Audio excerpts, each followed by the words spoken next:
tugas tutorial online 1, mata kuliah logika, tentang menjelaskan 3 dari macam-macam term dan contoh. Menjelaskan dan memberikan contoh bentuk sesat pikir, logika falasi, dan bagaimana terhindar dari logika falasi. Dengan saya, Beni Wahyudi, dengan NIM 0553400698. Prodi S1 Teknologi Pendidikan dari UPBJJ Padang. 3 macam term dalam logika dan contohnya. Dalam logika, term adalah kata atau kelompok kata yang menyatakan konsep atau ide dan berfungsi sebagai subjek atau predikat dalam proposisi.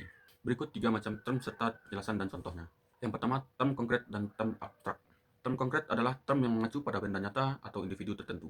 Contohnya, kursi, meja, atau plato. Term abstrak adalah term yang mengacu pada sifat, kualitas, atau hubungan, bukan benda nyata. Contohnya, keadilan, kebebasan, persahabatan. Term khusus dan term umum. Term khusus menunjukkan suatu objek tertentu, misalnya Presiden RI pertama, gunung tertinggi di Indonesia. Term umum digunakan untuk menyebut semua anggota suatu kelas dengan arti yang sama, misalnya manusia, mahasiswa, atau buku. Term umum digunakan untuk menyebut semua anggota suatu kelas dengan arti yang sama, misalnya manusia, mahasiswa, atau buku. Selanjutnya, term kolektif.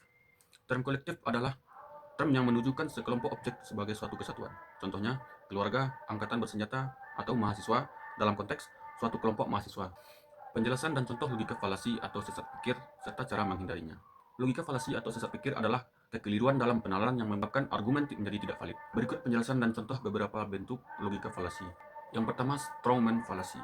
Strawman falasi terjadi ketika seseorang menyederhanakan atau memelintir argumen lawan mudah diserang. Contoh, kita perlu memperbaiki sistem pendidikan. Jadi kamu bilang guru-guru tidak berguna? Cara menghindari, fokus pada argumen asli lawan dan jangan mengubah maknanya. Selanjutnya, fase dilema. Fase dilema adalah sesat pikir yang hanya menaruhkan 2 pilihan seolah-olah tidak ada alternatif lain. Contoh, kita setuju dengan rencana ini atau proyek akan gagal. Cara menghindari, sadari bahwa seringkali ada lebih dari 2 pilihan dalam suatu masalah dan cermati opsi-opsi lain yang mungkin ada. Selanjutnya, ad hominem. Ad hominem terjadi ketika seorang menyerang pribadi lawan bicara, bukan argumennya. Contoh, kamu tidak pantas bicara soal ekonomi, kamu bukan ekonom. Cara menghindari, evaluasi argumen berdasarkan isinya, bukan siapa yang menyampaikan. Tips agar terhindar dari logika falasi. Pertama, selalu cek fakta dan logika argumen yang disampaikan. Yang kedua, fokus pada substansi, bukan pada siapa yang berbicara. Yang ketiga, jangan terburu-buru mengambil kesimpulan tanpa bukti yang memadai. Yang keempat, pertimbangkan berbagai alternatif sebelum membuat keputusan. Dengan memahami jenis-jenis term, mengenali bentuk-bentuk logika falasi, kita dapat berpikir lebih kritis dan menyusun argumen yang lebih valid serta meyakinkan.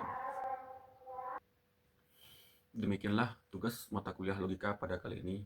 Terima kasih. Assalamualaikum warahmatullahi wabarakatuh.